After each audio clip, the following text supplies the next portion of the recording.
Il est 20 h à Dakar, dans le 3e arrondissement de la ville de Douala. Mesdames, Messieurs, bonsoir. Bienvenue au 20 h Bilingue sur Equinoxe Télévision. Innocent Nazel, good evening. Bonsoir, Zulembe Besai. Good evening to you as well, viewers. Thanks for joining us in this edition of the 8 p.m. Bilingual newscast on Equinoxe Television. In our lone top story, a Cameroonian scholar based in the United States of America, Dr. Etame Same Henry, has added his voice onto that of other Cameroonians and civil society actors to say the ongoing armed conflict in the two English-speaking regions of the country can only come to an end if belligerents sit on a round table and dialogue. He and other university authorities regret that students have been targets, thereby preventing them from pursuing their fundamental rights to education. Some students of the University of Boya records some of the challenges they faced while schooling in the University of Boya. Since 2016, they were receiving their scholarships at the University of Boya. Today, you will hear them in this newscast. Émeute de la fin du 28 février 2008, des martyrs honorés ce 28 février, jour où des jeunes Camerounais tombaient sous les balles des forces de sécurité à Douala. Le député SDF Jean-Michel Nitieux leur a rendu un vibrant hommage. Voilà pour le sommaire.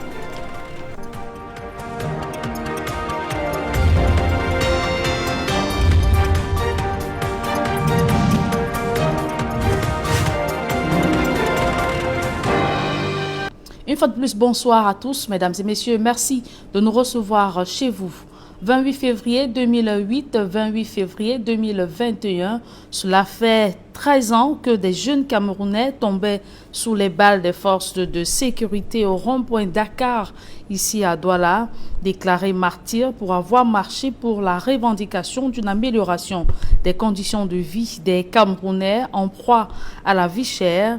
Le député SDF Jean-Michel Nitieux, vous le voyez en image, leur a rendu hommage devenu un rituel le 28 février de chaque année. Des forces de défense et de sécurité en guerre contre l'incivisme et l'insalubrité sur la route, des éléments de la brigade d'intervention rapide sous les ordres du colonel Mesuizo Romance ont débarrassé les rues de Bafoussam des ordures traînant dans la ville. D'autres précisions dans ce reportage de Leclerc Saken.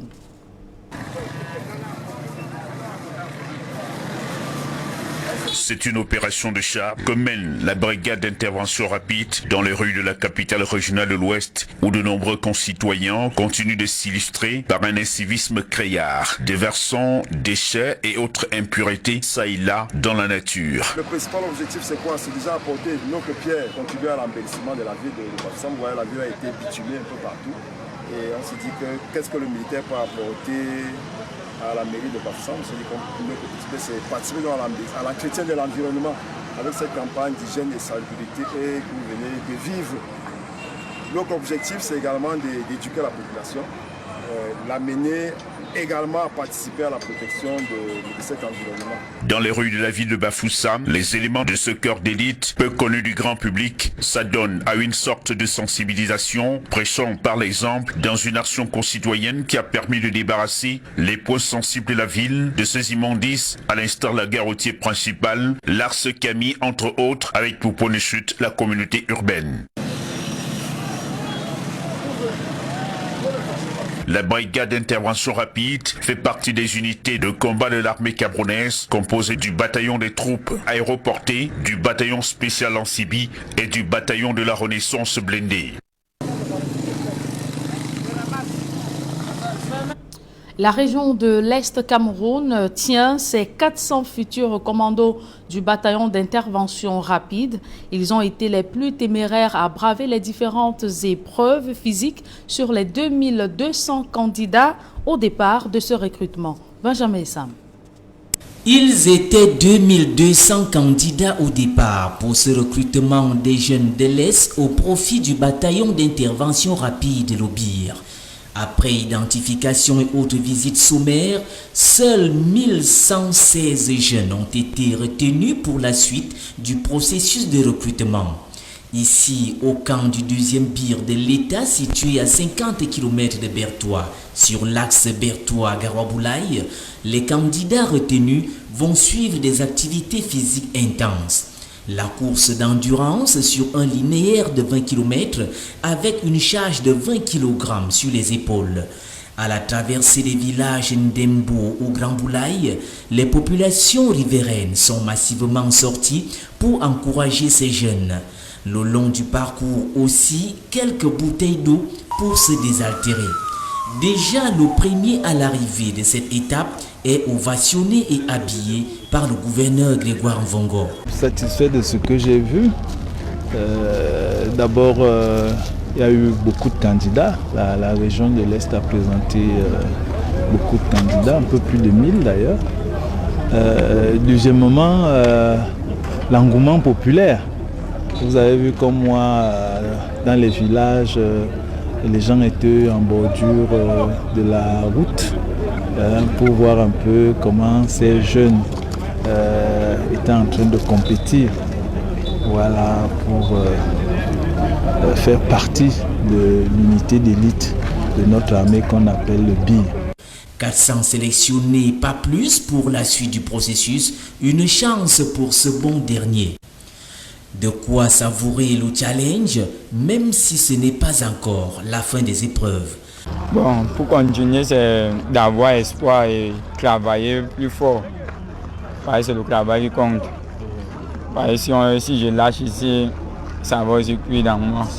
Donc, l'essentiel, c'est que je dois avoir espoir en moi-même. Donc, moi-même, je dois travailler d'abord. Je connais d'abord ma santé en moi-même. Parce que si je ne me sentais pas bien, il n'allait pas faire ce que j'ai obtenu. La plupart des candidats nourrissent un long rêve de servir dans l'armée camerounaise. La réalisation de ces rêves ne tient plus qu'à quelques épreuves. J'ai choisi l'armée pour défendre mon pays contre les Boko Haram, les ambazoniens. Oui, donc je me sens capable pour les combattre. D'autres activités vont suivre, notamment le transport du poteau. 15 candidats par poteau pour tester l'esprit de travail en équipe, mais dans l'adversité. Et pour le sprint final, il faudrait compter sur le marquage individuel. Pas facile donc de faire partie de cette force d'élite de l'armée camerounaise. Parlons santé à présent. L'hôpital de district de Ndikinimeki en déficit d'équipements et kits médicaux pour la médecine d'urgence. Plusieurs personnes y ont perdu la vie, notamment les blessés des 60 accidents de la circulation enregistrés en 2020 sur la portion de route Bafia-Ndiki-Makenene de la nationale numéro 4 Yaoundé-Bafoussam. Élisée Bogba et Aïk Cyril. Un axe qui fait partie du tristement célèbre triangle de la mort au Cameroun. L'axe Bafoussam-Yaoundé est particulièrement accidentogène. Pas plus tard qu'en janvier dernier, une quarantaine de personnes ont perdu la vie dans un accident de la circulation en Ndikinimeki sur l'axe Yaoundé-Bafoussam. Toujours sur cette nationale numéro 4, une soixantaine d'accidents et autant de morts ont été enregistrés entre Bafia et Nyokon en 2020. Ndikinimeki se trouve sur un axe accidentogène, la route centrale Yaoundé-Bafoussam, et il y a beaucoup de risques. Et hormis ça, à l'intérieur, comme pour ceux qui sont de passage, il y a beaucoup de problèmes de santé qui se posent. Le tronçon Bafia, pour ne pas dire Konyambeta, jusqu'à Nyokon, c'est un tronçon très accidentogène. On a enregistré 57 accidents de la voie publique pour 56 morts et 97 blessés graves en 2020. La question de la prise en charge des victimes d'accidents de la circulation sur la nationale numéro 4 se pose avec acuité. L'hôpital de district de Ndikinimeki, ne disposant pas de plateau technique adéquat et encore moins d'une banque de sang, les malades sont souvent transportés jusqu'à Yaoundé, à leurs risques et périls. Parfois, faute de pouvoir les transfuser, on est obligé de les référer, vous imaginez, à Yaoundé, où on n'est pas sûr qu'ils arriveront. Vous comprenez un peu. Donc, faute est notre difficulté ici de pouvoir se référer un patient tout en sachant que le pronostic n'est pas très bon. L'hôpital de district de Ndikinimeki vient de se voir doté d'une banque de sang. Une aubaine pour cette formation sanitaire qui dispose désormais de quoi sauver des vies. Cette banque de sang qui est mise sur pied aujourd'hui va permettre de relever le plateau technique de l'hôpital et district d'Indiki dans la prise en charge efficiente des patients. Non seulement des accidentés, mais aussi des patients du commun, chez les enfants avec les anémies, les femmes enceintes qui viennent accoucher et bien d'autres encore. Mais au-delà de l'hôpital de district d'Indiki, expliquent les donateurs, la banque de sang pourra également servir pour les villes et villages environnants, notamment Bafia et Baganté, qui en ont grand besoin. Et comment contenir la crise alimentaire et humanitaire à l'Est du Cameroun face aux besoins des réfugiés? Des ONG nationales et internationales penchent pour la mise des infrastructures et projets comme solution à cette situation. Benjamin Sam. Les crises sociopolitiques engendrées en République centrafricaine depuis 2013 sont à l'origine d'un afflux de réfugiés en territoire camerounais. Une crise humanitaire venue aggraver l'insécurité alimentaire. Situation plus compliquée sur le plan éducatif. Beaucoup de parents réfugiés n'arrivent pas à payer la scolarité de leurs enfants. Quand on a déjà décidé que le taux d'APE s'élève à telle somme en assemblée générale, que tous les parents s'acquittent de payer les frais d'APE tels que c'est décidé en assemblée générale, que les parents réfugiés comme Camerounais puissent envoyer massivement leurs enfants à l'école. Cependant, on constate toujours qu'il y a des déperditions scolaires. Beaucoup d'enfants, que ce soit les jeunes garçons et surtout les jeunes filles, on les trouve en train de faire du petit commerce par-ci ou par-là. Afin de réduire la dépendance à l'aide dans le domaine des infrastructures sociales au sein des communautés affectées, la société civile a mis sur pied le projet BMZ par l'entremise de la coopération allemande. Le projet BMZ, c'est un projet pour réduire la dépendance des aides des infrastructures sociales dans les communautés affectées par les crises centrafricaines au Cameroun et en RCA. Donc c'est un projet transfrontalier avec l'objectif pour contribuer à restructurer les communautés, les infrastructures sociales et intégrer les communautés dans les domaines de protection, de violences basées sur le genre, l'éducation et le moyen de subsistance. Au regard des problèmes générés par la crise centrafricaine dans la région de l'Est, 11 communautés bénéficient du projet. En réalité, on a choisi 11 communautés parce que ce sont les communautés qu'on a beaucoup de réfugiés en l'Est. Et aussi, il y a beaucoup de problèmes identifiés dans ces communautés. Les problèmes liés aux coutumes, liés aux normes sociales dans ces 11 communautés. À l'heure du bilan, partenaires du projet BMZ et bénéficiaires se frottent les mains, même si des défis sont à relever avant novembre 2021, fin du projet. Nous avons déjà un accompagnement technique qui est renforcé en matière de protection des enfants, en matière de violence basée sur le genre, parce que nous avons beaucoup de séances de renforcement de capacités. Le premier défi, c'est comment l'interaction avec les communautés. Vous savez, il y a beaucoup de normes sociaux dans les différentes communautés et c'est un peu difficile pour briser ces normes sociaux. Je veux parler à peu près avec les musulmans, c'est un peu difficile pour faire une réunion avec les hommes et les femmes ensemble. La revue annuelle du projet tenue à Batouri dans la CADEI envisage déjà un plan de pérennisation au sein des 11 communautés du Soleil Levant. C'est avec ce reportage de Benjamin Sam que nous mettons un terme à la première partie de ce journal. La seconde est en langue anglaise avec vous, Innocent Azé. Good evening once again. Merci Julien une fois de plus. Bonsoir à vous and to you viewers. Good evening once again. Thanks for staying with us for the second segment of the newscast. The Cameroon GCE board says it has stepped up the fight for inclusive education in the country, which is expected to be reflected during the end of course examination. The GCE board chair, Professor Leke Tambo, made the revelation in Boya today while meeting with other education stakeholders. Derry Jotto was there. He compiles the following report. Candidates with disabilities are among the hundreds of thousands of candidates who sit in every year for their end-of-course examinations organized by the Cameroon GCE board, and most of them face challenges, especially those that are visually impaired. Which has been a very big challenge to give every child, every student, every candidate the opportunity to participate effectively in the examination system. And the Cameroon Baptist Convention Health Services has been advocating for the GCE board to consider the needs of these candidates.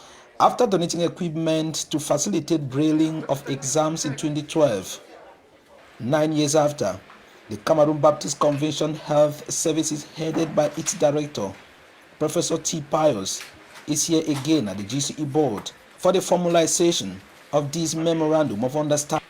We will work with the GCE board to do the training.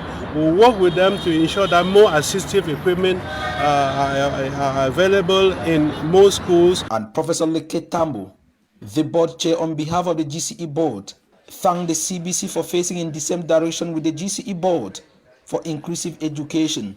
We are happy because it will give us the opportunity to continue giving everybody the chance, everybody the opportunity to participate effectively in our examination system. Earlier, the ceremony witnessed the handing over of a refurbished and equipped space at Baptist High School Boya to enable candidates with disabilities have a fair chance to perform at their optimum. And still in education news, a Cameroonian scholar based in the United States of America, Dr. Etame Same Henry, has added his voice onto that of other Cameroonians, politicians and civil society actors to say the ongoing armed conflicts in the northwest and southwest regions of Cameroon can only be aborted if belligerents sit on a round table and dialogue. He and other education stakeholders regrets the fact that students have been targeted, thereby hindering them from pursuing their fundamental rights to education. And some of the students of the University of Boya, while a meeting today with the education stakeholders, records what they went through since 2016 when the Anglophone crisis erupted. Details with Derijato once again. Ngwezana Ngondefi Adel, a visually impaired level 200 student of the University of Boya, tell Equinoxe television her story. I, for one, I was kidnapped and a ransom was asked. I was tortured since my parents were delaying to raise the money. And everything about her schoolmate, Eso Diodene, is not the same again. During the start of this crisis, I lost my dad around November. From there, things have been... I was based in Morocco, but from there, things were not that good, so I left Kukumba. So I've been sitting there for about 4 years with my stepmom. Before I could come to school, she passed away. So for now, I'm just alone.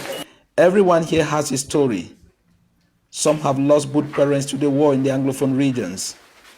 And after listening to them, Dr. Etame Same Henry, a Cameroonian scholar based in the United States of America, charged the both parties involved in the crisis to start talking on a more serious note. But I think the way out of this quagmire is talk to each other. There's no crisis can resolve itself by itself. People need to talk to understand what others think.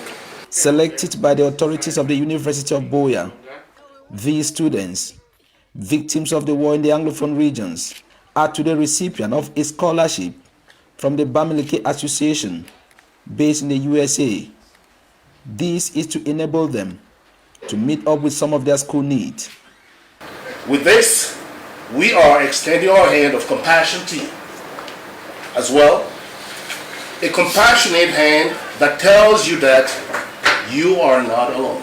Taking place at the boardroom of the Central Administrative Unit of the University of Boya, Professor Noel Alembong, Deputy Vice Chancellor in charge of Teaching, Information and Communication Technology, sitting in for the Vice Chancellor, challenged other Cameroonians out there in the diaspora to see giving back home for development as a responsibility.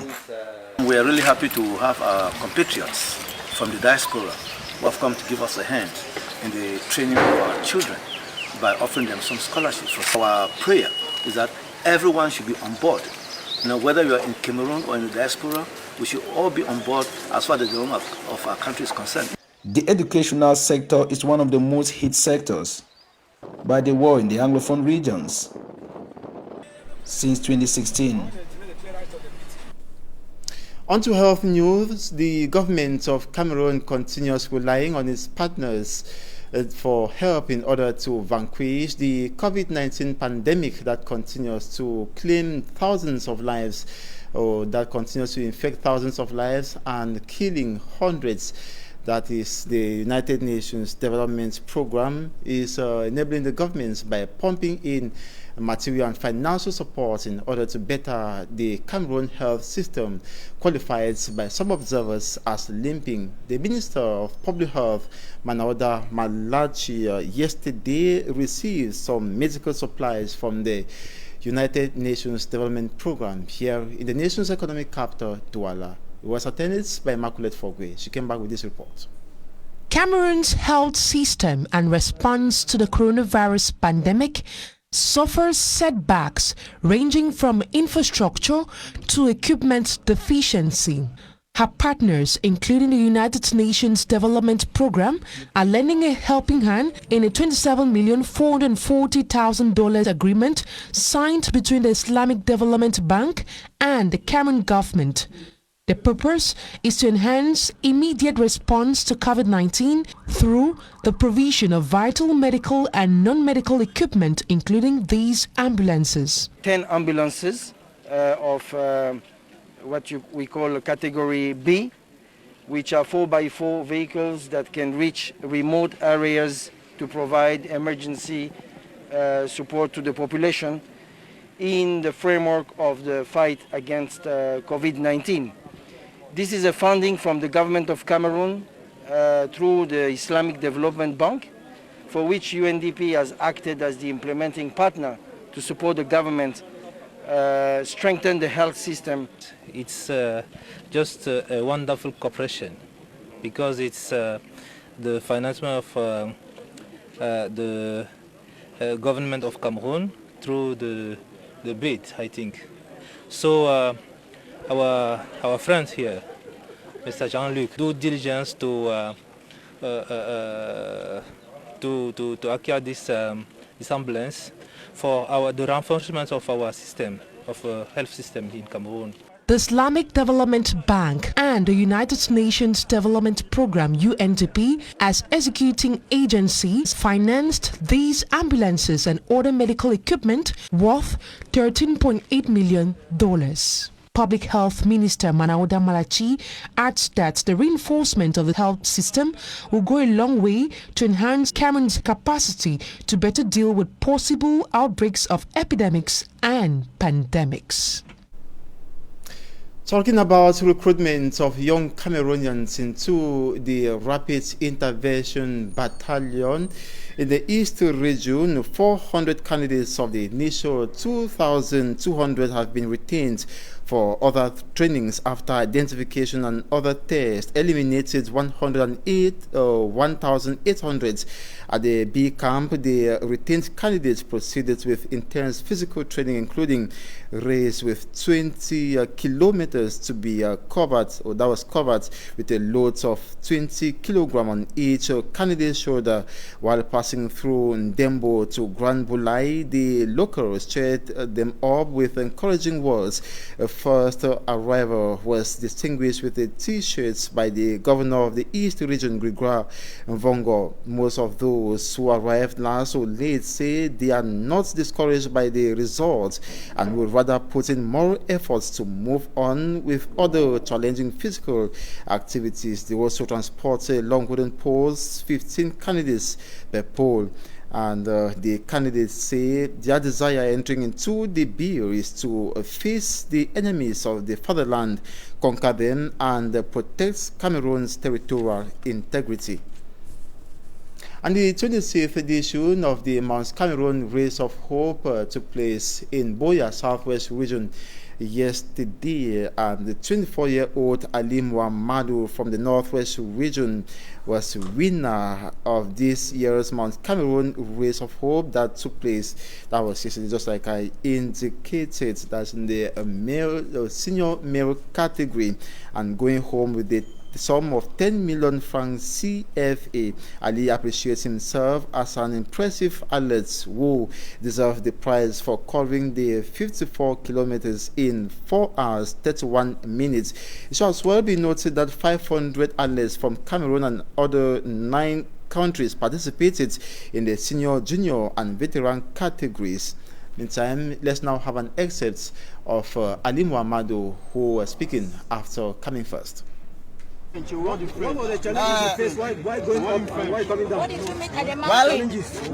if you see somebody went up to the summit and come down, you respect that person.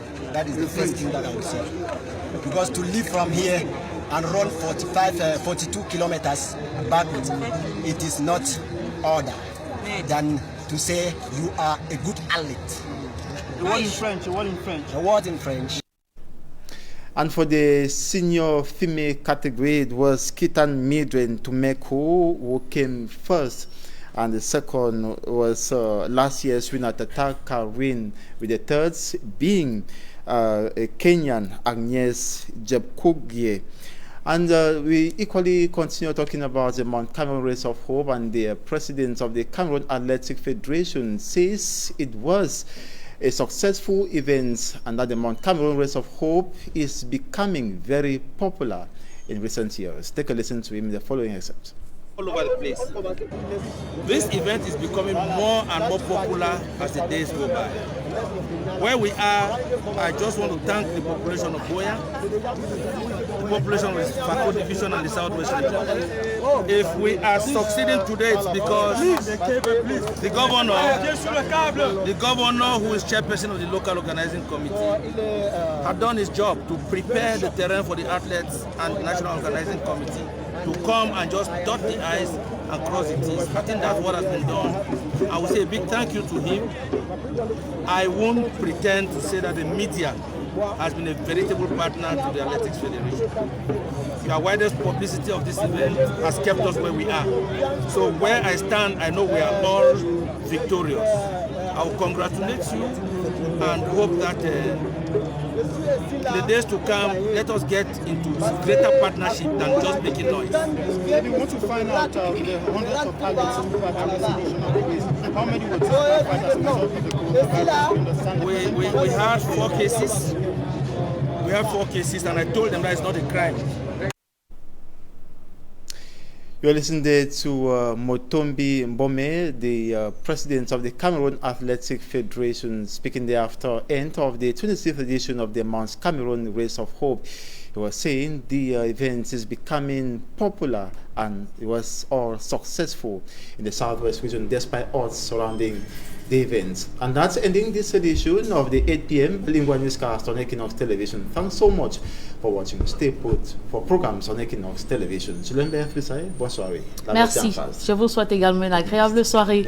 Innocent Nazer, mesdames et messieurs, merci d'avoir suivi cette édition bilingue du journal. À suivre juste après cette édition, votre programme dominical La Vérité en face, avec comme invité Maître Dieudonné chez API, vice-président de la commission de la gouvernance de la CAF et ancien président du comité de normalisation de la Fcfa. Bien le bonsoir à tous.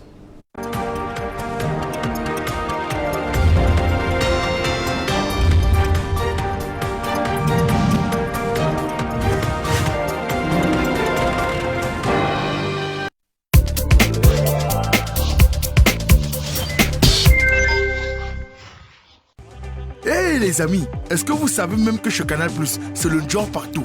À partir de la formule évasion, le décodeur HD est à 10 colos et l'installation est